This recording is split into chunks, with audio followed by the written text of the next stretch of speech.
What is up, guys? Shaded Blur here. Thanks for watching. I really appreciate you guys. So, I wanted to make a video for you guys about the Bitcoin white paper. Now, any of you who don't know what a white paper is, it is pretty much the plan behind the coin, why the coin is created. So, the Bitcoin white paper is pretty long, so this video is gonna be pretty long. Those of you who are very interested into why Bitcoin was created, the reason and the white paper behind it, this is the white paper by Satoshi Nakamoto, creator of Bitcoin. So guys, let's get into it. Bitcoin, a peer-to-peer electronic cash system. Satoshi Nakamoto. The abstract. A purely peer-to-peer version of electronic cash would allow online payments to be sent directly from one party to another without going through a financial institution. Digital signatures provide part of the solution, but the main benefits are lost if a trusted third party is still required to prevent double spending. We propose a solution to the double spending problem using a peer-to-peer network. The network timestamps transactions by hashing them into an ongoing chain of hash-based proof of work.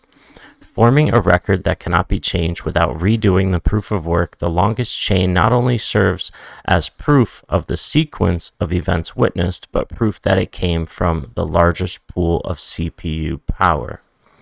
As long as a majority of CPU power is controlled by nodes that are not cooperating to attack the network, they'll generate the longest chain and outpace attackers. The network itself requires minimal structure. Messages are broadcast on the best effort basis, and nodes can leave and rejoin the network at will, accepting the longest proof of work chain as proof of what happened while they were gone. That is the abstract for the white paper, guys. Introduction. Commerce on the internet has come to rely almost exclusively on financial institutions serving as trusted third parties to process electronic payments. While the system works well enough for most transactions, it still suffers from the inherent weakness of the trust-based model. Completely non-reversible transactions are not really possible, since financial institutions cannot avoid mediating disputes. The cost of mediation increases transaction costs, limiting the minimum practical transaction size and cutting off the possibility for small casual transactions. And there is a broader cost in the loss of ability to make non-reversible payments for non-reversible services. With the possibility of reversal, the need for trust spreads. Merchants must be wary of their customers, hassling them for more information than they would otherwise need. A certain percentage of fraud is accepted as unavoidable. These costs and payment uncertainties can be avoided in person by using physical currency, but no mechanism exists to make payments over communications channel without a trusted party. What is needed is an electronic payment system based on cryptographic proof instead of trust, allowing any two willing parties to transact directly with each other without the need for a trusted third party. Transactions that are computationally impractical to reverse would protect sellers from fraud. The routine escrow mechanisms could easily be implemented to protect buyers. In this paper, we propose a solution to the double spending problem using a peer-to-peer distributed timestamp server to generate computational proof of the chronological order of transactions. The system is secure as long as honest nodes collectively control more CPU power than any cooperating group of attacker nodes. This is very interesting and this is very cool. I can already see why Bitcoin is where it is today. Insane. What is this? Become Scribe member for full access. Continue for free. What? Hold on a second.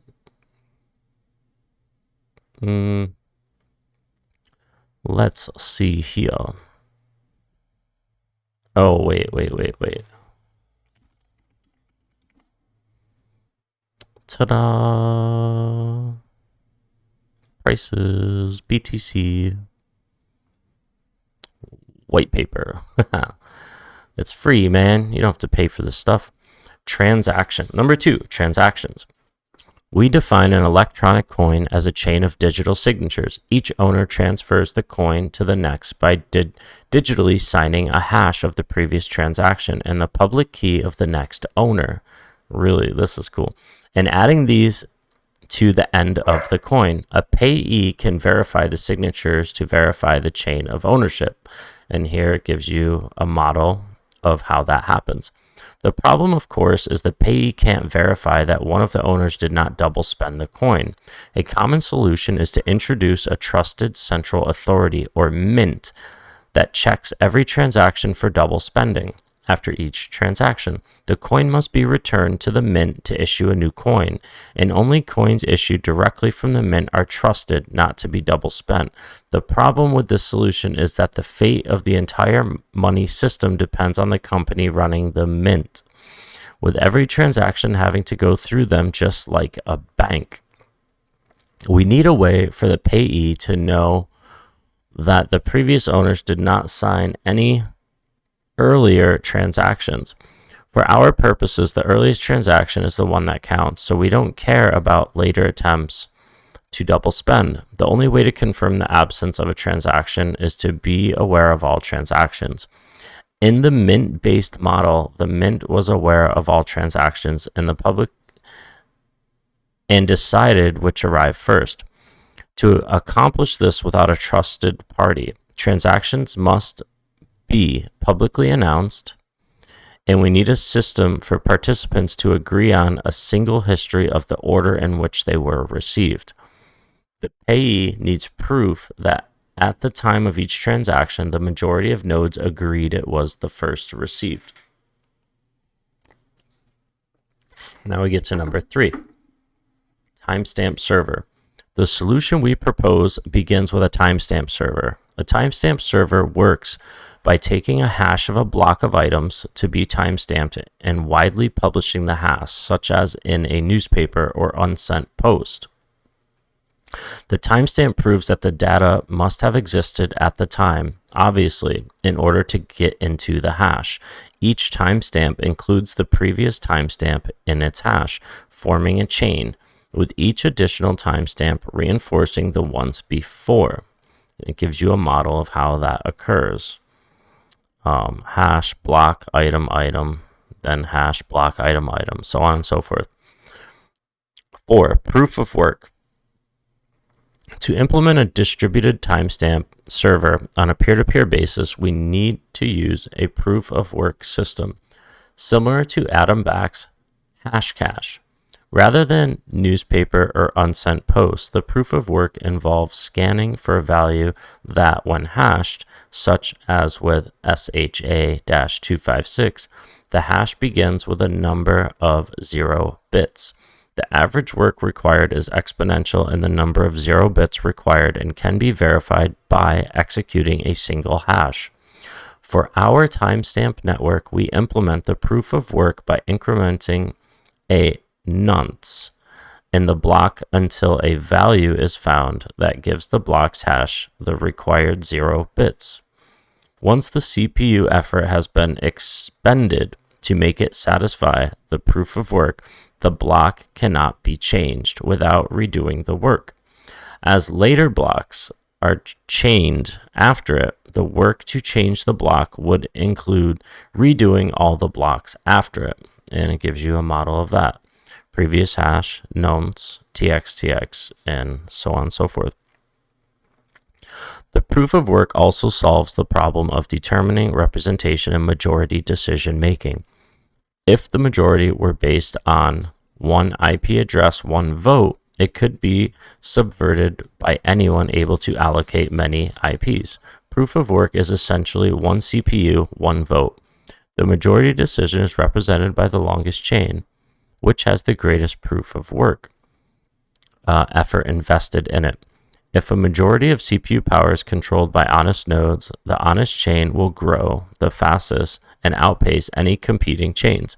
To modify a passed block, an attacker would have to redo the proof of work of the block and all blocks after it, and then catch up with and surpass the work of the honest nodes. We will show later that the probability of a slower attacker catching up diminishes exponentially as subsequent blocks are added.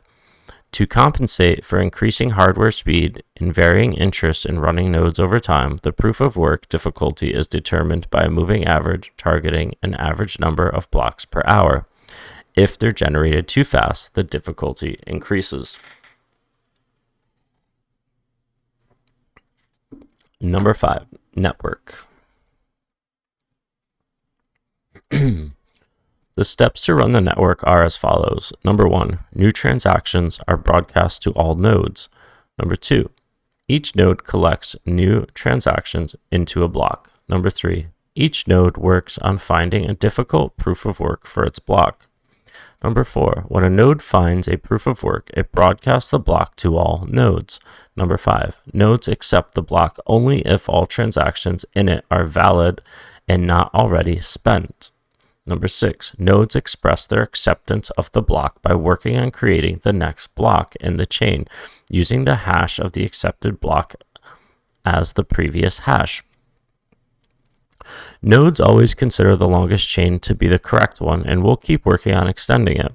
If two nodes broadcast different versions of the next block simultaneously, some nodes may receive one or the other first. In that case, they work on the first one they received, but save the other branch in case it becomes longer. The tie will be broken when the next proof of work is found and one branch becomes longer. The nodes that were working on the other branch will then switch to the longer one. New transaction broadcasts do not necessarily need to reach all nodes. As long as they reach many nodes, they will get into a block before long. Block broadcasts are also tolerant of dropped messages. If a node does not receive a block, it will request it when it receives the next block and realizes it missed one. Number 6, incentive. By convention, the first transaction in a block is a special transaction that starts a new coin owned by the creator of the block. This adds an incentive for nodes to support the network and provides a way to initially distribute coins into circulation. Since there is no central authority to issue them, the steady addition of a constant of amount of new coins is analogous to gold miners expending resources to add gold to circulation. In our case, it is CPU time and electricity that is expended. The incentive can also be funded with transaction fees. If the output value of a transaction is less than its input value, the difference is a transaction fee that is added to the incentive value of the block containing the transaction. Once a predetermined number of coins have entered circulation, the incentive can transition entirely to transaction fees and be completely inflation-free. The incentive may help encourage nodes to stay honest. If a greedy attacker is able to assemble more CPU power than all the honest nodes, he would have to choose between using it to defraud people by stealing back his payments or use it to generate new coins. He ought to find it more profitable to play by the rules, such rules that favor him with more new coins than everyone else combined, than to undermine the system and the validity of his own wealth. 7. Reclaiming disk space. Once the latest transaction in a coin is buried under enough blocks and the spent transactions before it can be discarded to save disk space. To facilitate this without breaking the block's hash, transactions are hashed in a Merkle tree, 725 in parentheses. With only the root included in the block's hash, old blocks can then be compacted by stubbing off branches of the tree. The interior hashes do not need to be stored. Here are the models. Transactions hashed in a Merkle tree. After pruning TXO-2 from the block, this is what is left. A block header with no transactions would be about 80 bytes. If we suppose blocks are generated every 10 minutes, 80 bytes, *6, *24, *365, equals 4.2 MB per year, with computer systems typically selling with 2 GB of RAM as of 2008, and Moore's Law predicting current growth of 1.2 GB per year, storage should not be a problem, even if the block headers must be kept in memory. Number 8. Simplified payment verification. It is possible to verify payments without running a full network node.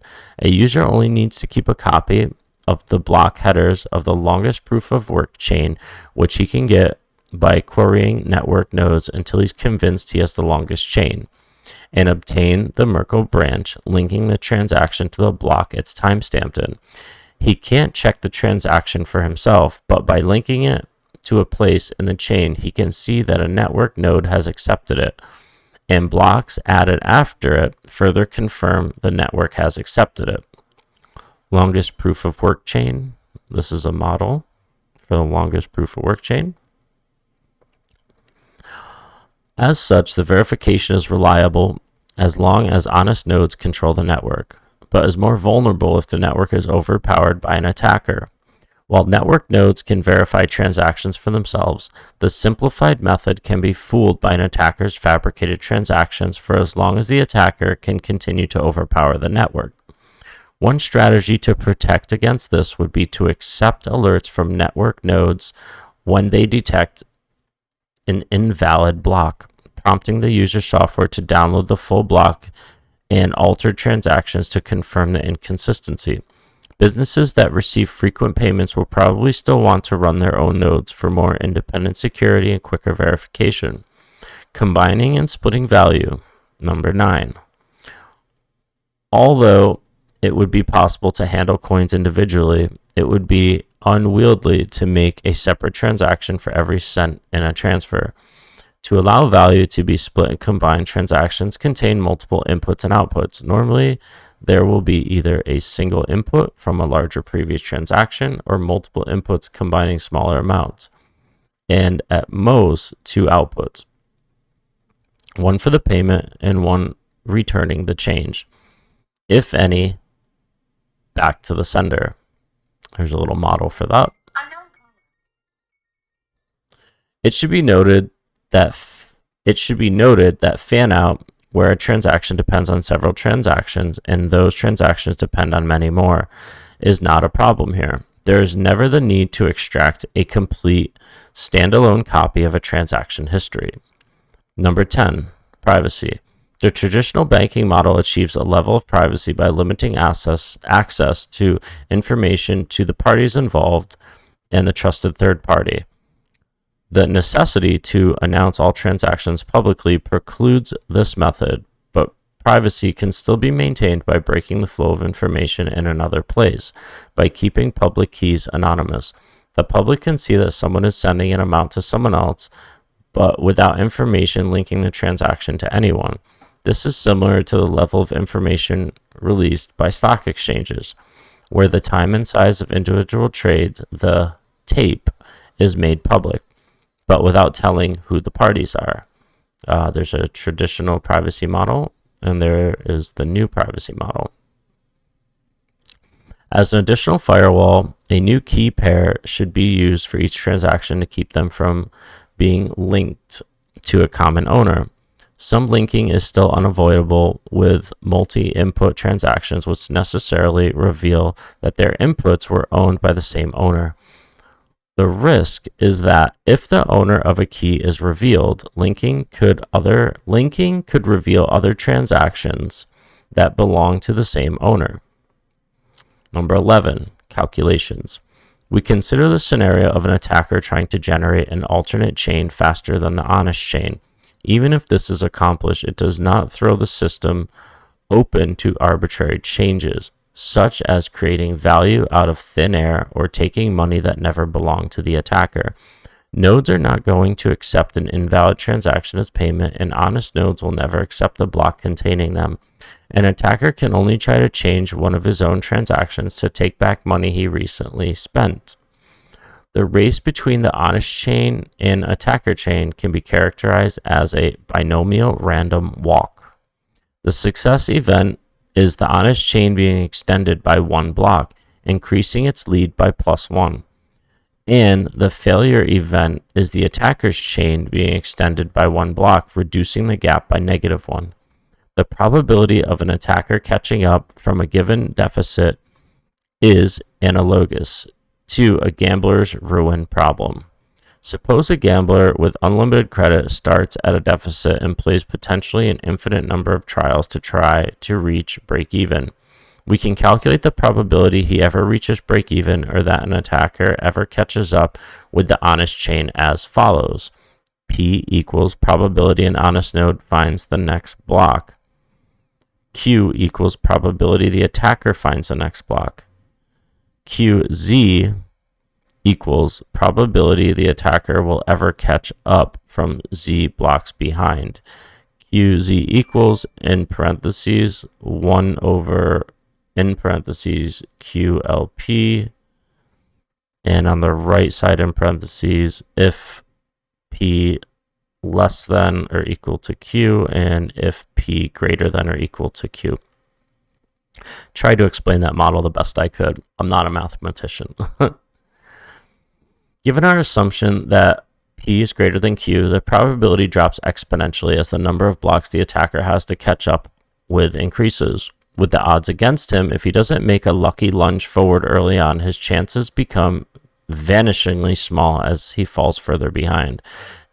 We now consider how long the recipient of a new transaction needs to wait before being sufficiently certain the sender can't change the transaction.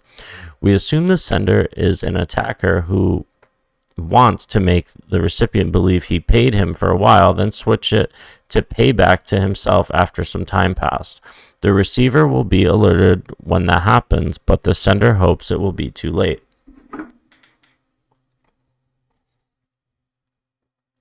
The receiver generates a new key pair and gives the public key to the sender shortly before signing. This prevents the sender from preparing a chain of blocks ahead of time by working on it continuously until he is lucky enough to get far enough ahead. Then, executing the transaction at that moment. Once a transaction is sent, the dishonest sender starts working in secret on a parallel chain containing an alternate version of his transaction. The recipient waits until the transaction has been added to a block, and Z blocks have been linked after it. He doesn't know the exact amount of progress the attacker has made, but assuming the honest blocks took the average expected time per block, the attacker's potential progress will be a Poisson distribution with expected value. A equals Z Q over P. To get the probability the attacker could still catch up now, we multiply the Poisson density for each amount of progress he could have made by the probability he could catch up from that point. Now, this is too much math for me, guys, so if you guys want to look at this, take a look at it. This is way beyond my mathematical skills. Rearranging to avoid summing the infinite tail of the distribution, converting to C code, and it gives you some models of how this is considered. You guys can pause and look at this if you want to. Running some results, we can see the probability drop off exponentially with Z. And here's more proof. And then solving for P less than 0.1%. Conclusion, number 12. We have proposed a system for electronic transactions without relying on trust. We started with the usual framework of coins made from digital signatures, which provides strong control of ownership, but is incomplete without a way to prevent double spending. To solve this, we proposed a peer-to-peer network using proof of work to record a public history of transactions that quickly becomes computationally impractical for an attacker to change if honest nodes control a majority of CPU power. The network is robust in its unstructured simplicity. Nodes work all at once with little coordination.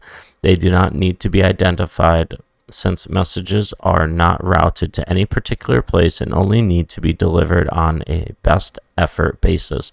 Nodes can leave and rejoin the network at will, accepting the proof of work chain as proof of what happened while they were gone.